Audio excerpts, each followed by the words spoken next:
पाठ 6 बूढ़ी काकी। बुढ़ापा बहुधा बचपन का पुनरागमन हुआ करता है। बूढ़ी काकी में भी जेवा स्वाद के सिवा और कोई चेष्टा शेष न थी। समस्त इंद्रियां, नेत्र, हाथ और पैर जवाब दे चुके थे। वे पृथ्वी पर पड़ी रहती और घरवाले कोई बात उनकी इच्छा के विरुद्ध करते, भोजन का समय टल जाता या वह पर्याप्त न होता, अथवा बाजार से कोई वस्तु आती और न मिलती तो वे रोने लगती थीं। उनका रोना सिसकना साधारण रोना न था, वे गला फाड़ फाड़ कर रोती थीं। उनके पतिदेव को स्वर्ग से धारे काफी समय हो चुका था। बेटे भी चल बसे थे। अब एक भतीजे के अलावा और कोई न था। उसी भतीजे के नाम उन्होंने अपनी सारी संपत्ति लिख दी। भतीजे ने सारी संपत्ति लिखवाते समय खूब वादे किए, किंतु वे सब वादे ही थे। यद्यपि उस संपत्ति की वार्षिक आय 150-200 रुपये से कम न थी, तथापि बूढ़ी काकी को पेट भर भोजन भी कठिनाई से मिलता था। इसमें उनके भतीजे पंडित बुद्धिराम का अपराध था अथवा उनकी अर्धांगिनी श्रीमती रूपा का, इसका निर्णय करना सहज नहीं था। रूपा स्वभाव से तेज थी, पर ईश्वर से डरती थी। बुद्धिराम को कभी कभी अपने अत्याचार का खेद होता था, परंतु विशेष व्यय का भय उनकी इस सुचेष्टा को दबाए रखता था। यहाँ तक कि यदि द्वार पर कोई भला आदमी बैठा होता और बूढ़ी काकी उस समय अपना राग अलापने लगती, तो वह गुस्सा हो जाते और घर में आकर उन्हें जोर से डांटते। लड़के जब माता पिता का काकी के साथ दुर्व्यवहार देखते तो वे उनसे सीख लेकर बूढ़ी काकी को और सताया करते। हाँ, काकी क्रोधातुर होकर बच्चों को भला बुरा बोलने लगती तो रूपा घटनास्थल पर आ पहुंचती। इस भय से काकी अपनी जीवा कृपाण का प्रयोग कम ही करती थीं। संपूर्ण परिवार में यदि काकी से किसी को अनुराग था तो वह बुद्धिराम की छोटी लड़की लाडली थी। लाडली अपने दोनों भाइयों के भय से अपने हिस्से की मिठाई चबैना बूढ़ी काकी के पास बैठकर खाया करती थी। यही उसका रक्षागार था। यद्यपि काकी की शरण उनके लालच के कारण बहुत महंगी पड़ती थी, तथापि भाइयों के अन्याय से सुरक्षित थी, तो बस यही। इसी स्वार्थानुकूलता ने उन दोनों में सहानुभूति का बीज बो दिया था। रात का समय था। बुद्धिराम के द्वार पर शहनाई बज रही थी। आज बुद्धिराम के बड़े लड़के मुखराम का तिलक आया है। घर के भीतर स्त्रियां गा रही थीं। रूपा मेहमानों के भोजन में व्यस्त थीं। भट्ठियों पर कड़ाह चढ़ चुके थे। पूड़ियां, कचौड़ियां और अन्य पकवान बन रहे थे। घी और मसाले की भूख बढ़ाने वाली सुगंधी चारों ओर फैली हुई थी। बूढ़ी काकी अपनी कोठरी में उदास बैठी हुई थीं। यह स्वाद मिश्रित सुगंधी उन्हें बेचैन कर रही थी।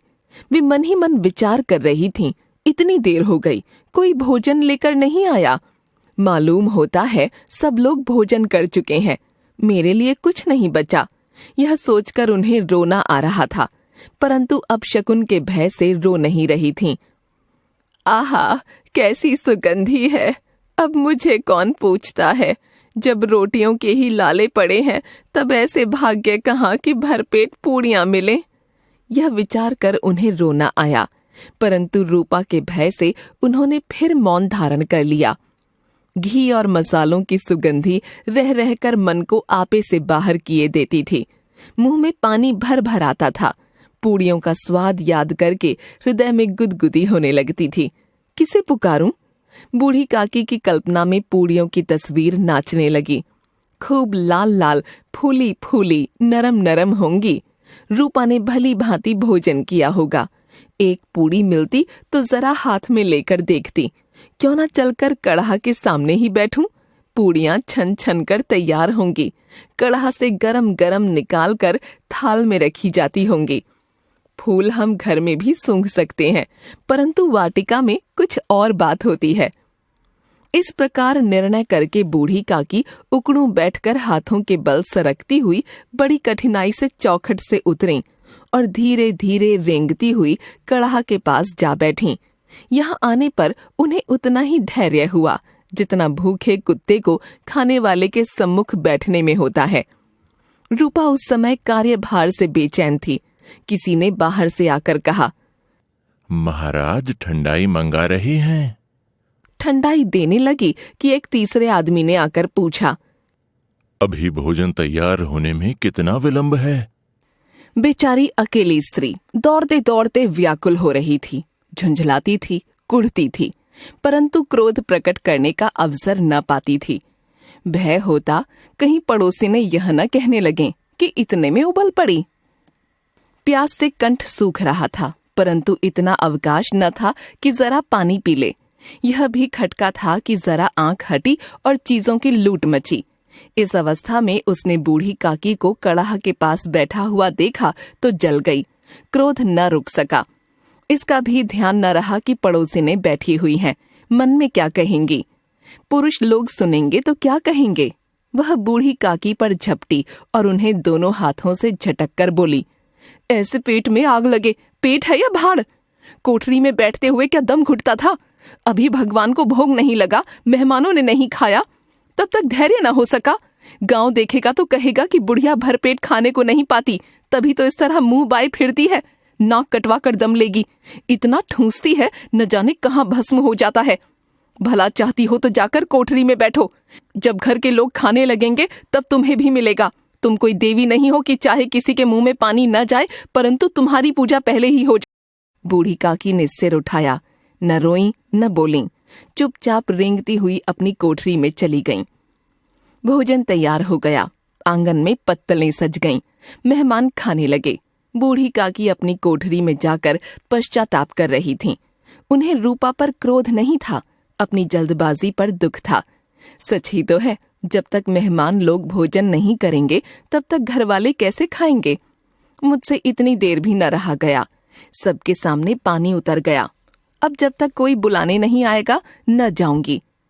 मन ही मन इस प्रकार का विचार कर वह बुलाने की प्रतीक्षा करने लगी।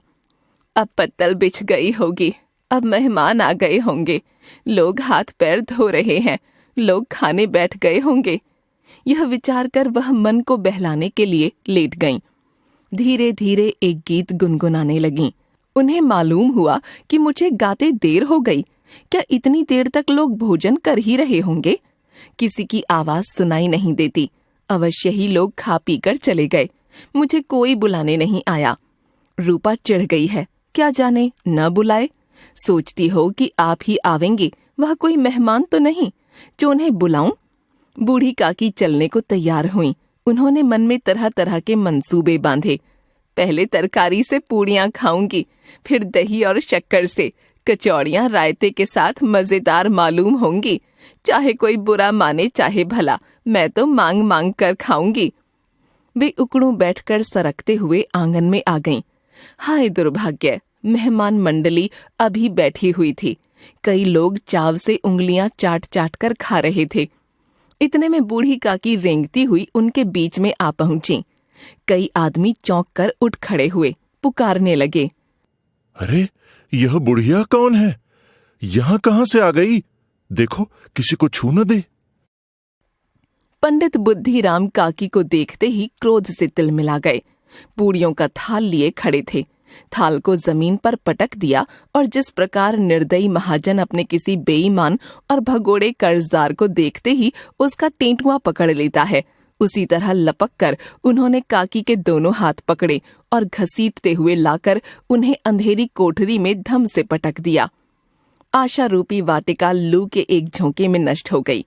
मेहमानों ने भोजन किया, घर वालों ने भोजन किया, सभी भोजन कर चुके, परंतु बूढ़ी काकी को किसी ने नहीं पूछा। बुद्धिराम और रूपा दोनों ही बूढ़ी काकी को उनकी निर्लज्जता के लिए दंड देने का निश्चय कर चुके थे। उनके बुढ़ापे पर किसी को करुणा न आई थी। अकेली लाडली उनके लिए कुढ़ रही थी। लाडली को काकी से अत्यंत प्रेम था। बेचारी भोली लड़की थी, बाल विनोद और चंचलता की उसमें गंध तक न थी। दोनों बार जब उसके माता पिता ने काकी को निर्दयता से घसीटा तो लाडली का हृदय ऐंठ कर रह गया। वह झुंझला रही थी कि हम लोग काकी को क्यों बहुत सी पूड़ियां नहीं देते? क्या मेहमान सबकी सब खा जाएंगे?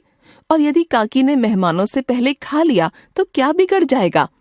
वह काकी के पास जाकर उन्हें धैर्य देना चाहती थी, परंतु अम्मा के भय से न जाती थी। उसने अपने हिस्से की पूड़ियां बिल्कुल नहीं खाई थीं। अपनी गुड़िया की पिटारी में बंद कर रखी थी। उन पूड़ियों को काकी के पास ले जाना चाहती थी। उसका हृदय अधीर हो रहा था। बूढ़ी काकी मेरी बात सुनते ही उठ बैठेंगी, पूड़ियां देखकर कैसी प्रसन्न होंगी, मुझे खूब प्यार करेंगी। रात को 11 बज गए थे। लाडली की आंखों में नींद न आती थी। फिर उसने अपनी पिटारी उठाई और बूढ़ी काकी की कोठरी की ओर चल पड़ी। बूढ़ी काकी को केवल इतना स्मरण था कि किसी ने मेरे हाथ पकड़कर घसीटे। जब वे सचेत हुई तो किसी की जरा भी आहट न मिलती थी। समझी कि सब लोग खा पीकर सो गए। पेट में अग्नि धधक रही है। हाँ, किसी ने मेरी सुधि न ली। बुद्धिराम ने मुझे घसीटा, पटका। उन्हीं पूड़ियों के लिए रूपा ने सबके सामने गालियां दी। उन्हीं पूड़ियों के लिए इतनी दुर्गति करने पर भी उनका पत्थर का कलेजा न पसीजा। गला भर भर आता था, परंतु मेहमानों के भय से रोती न थीं। सहसा कानों में आवाज आई, काकी उठो, मैं पूड़ियां लाई हूँ। काकी ने लाडली की आवाज पहचान ली। झटपट उठ बैठी, दोनों हाथों से लाडली को टटोला और उसे गोद में बिठा लिया। लाडली ने पूड़ियां निकाल कर दी। काकी ने पूछा, क्या तुम्हारी अम्मा ने दी है? लाडली ने कहा, नहीं, यह मेरे हिस्से की है। काकी पूड़ियों पर टूट पड़ी। 5 मिनट में पिटारी खाली हो गई।